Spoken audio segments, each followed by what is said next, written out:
moral framework to do horrible things. That's why this is an interesting discussion. I'm not saying that you're wrong about, but that's why it is really interesting, because there's so much evidence to us doing horrible shit. What's going on, you guys? Today we have one of Brogan's henchmen, Andrew Schulz, admitting that Sam Seder might have had a point. Sam Seder might not be wrong. There's this guy that was there's this show online where somebody goes and they sit in like a room full of people, right? And you sit in the middle, and then other people can come sit across from you, and then you guys debate for like 3 minutes. 20v1. 20v1. Jubilee. Yes. It's like the balloon popping for white nerds, right? And you know what I'm talking about, right? And then so there's this guy like Sam Seder who was sitting down, and then there was this like Latino kid who sits like across from him, and he's having this argument about like the importance, I guess, of morality. And I think Sam, he was like asking where his morality comes from. I mean, we can probably bring up a clip, or it doesn't matter. But it was interesting, this take that he had, like that you need a religious foundation for your morality. Otherwise you end up just justifying whatever makes you feel good. And you can't just keep doing whatever makes you feel good, because you won't have good societal outcomes from that. And he was taking it to the extreme of you won't even have procreation. Like if you take it to its furthest logical conclusion, just doing whatever makes you feel good in the moment will lead to population collapse. How?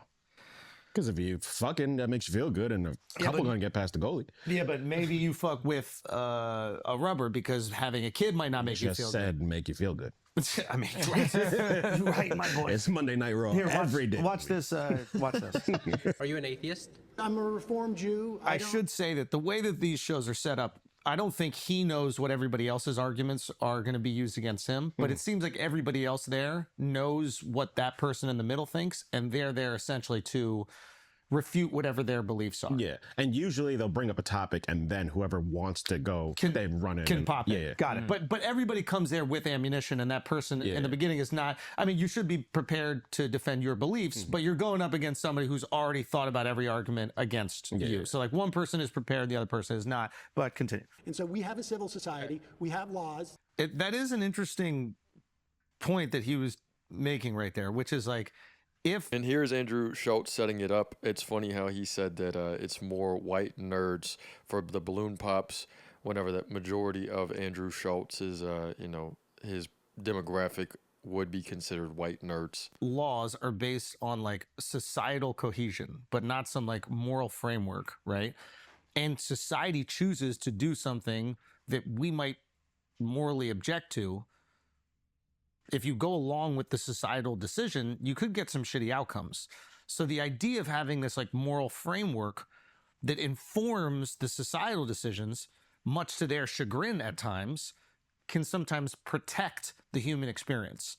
You know, so if society all goes, hey, we should have slavery, and then the moral opinion is, no, that's wrong to subject people to that sort of behavior, you can thwart what society wants. I mean, this would be the argument like why you want something out of simply what makes people feel good to be what drives your like moral compass. But couldn't you say the same the other way around? Because it's like, if you have the moral framework of religion, then we'll never have like gay relations. Yeah, 100%. That's why this is like I'm not trying to say one is right or wrong. I'm just saying it's kind of exposing the limiting factors of both. It's like we want the moral framework of religiosity when it comes to like how we treat one another, but then there are certain hangups with that religiosity, and then we go, actually, we don't want the religiosity. So it's kind of like we're picking and choosing what we feel like is right. I think he's using the term what civil society is, but like civil society throughout history has believed in some pretty nefarious shit. So yeah, it's an interesting, I think this, keep on going. I don't want to interrupt at all, but I think it's like a really interesting discussion. Like, how do you figure out what is the best version of society for the most people? And the reality is you kind of need to pick and choose from both. You know, you need a moral framework that you might object to that's brought to you by God or some higher power or something else, but you also need to break that framework so that certain people can have the rights that they deserve as part of this idea of a civil society. I don't know if you get there without both. You can't just rely on people to make the right decision, I think is what I'm trying to say. Well, I guess if you are an atheist or a secular person, you could argue that, oh, all of these religious dogmas. And Andrew Schulz has a great way. I perceive it as him rambling about in his comfort zone.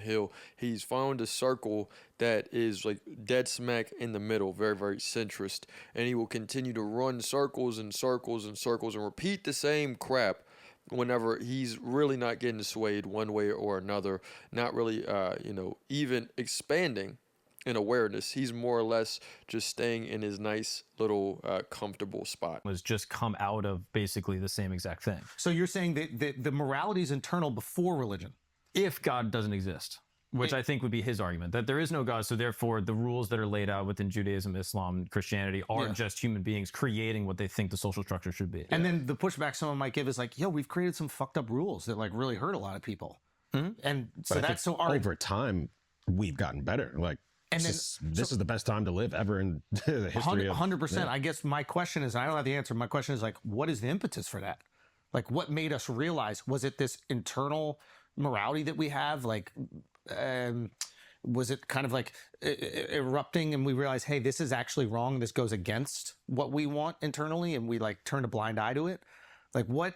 Well, secular people might lean on like natural law and say like there are certain things that violate what it means to be like a fruitful human. So like infringing on someone else's life or like sexual violence, stuff like that. So like we know that internally as a species that is not good. So you could come to that conclusion outside of the But why the fuck have we done it throughout the majority of history? If we know that it's so wrong, why have we done it continually? Like murder and things like that. Murder, you know, assault women, all these things. Like, why you pointed at it? Look kind of crazy. Hockey term. I said the same. You about to put the gloves down? But keep going. Or like Alex O'Connor.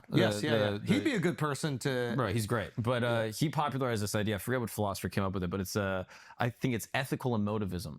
So basically, it's this idea that you can basically just say like, something that happens, you could say, oh, boo that thing. So like murder, you're not saying like murder is right or wrong. You're not putting like a truth value on it. You're just saying boo murder. So like your emotional reaction to murder to something is what justifies your moral compass. And then ideally whatever the majority feels about a specific thing then creates the social fabric for how that's enlisted into law. So then how have we been so comfortable with murder throughout history? Well, within our own civil society, we're not. But then when it If you guys like this vid, make sure to like and subscribe for more. comes to like war, that's not murder. So there are these little spaces where murder can exist. Right, if it's justified, self-defense. And what if it's a duel? Well, then if both parties are consenting, then it's not murder. Oh, it's There's no victim. it's not murder. What would it be called? It's just killing. Yeah. So murder is the idea that one party is not consenting. And I guess both parties are consenting to whatever's happened. It's like a boxing match where one person ends up dying. But I guess with a duel, like the explicit purpose is to kill Then one of person. us will die. Yeah. And if they're both consenting to do it, assuming there's no coercion, then I guess maybe there's like so I guess maybe Sam's position is a little bit more optimistic about the human experience. It's like, hey, we are internally good and we know the right thing to do. And when we're put in situations where we're allowed to freely access our internal morality, we will act right. Yeah.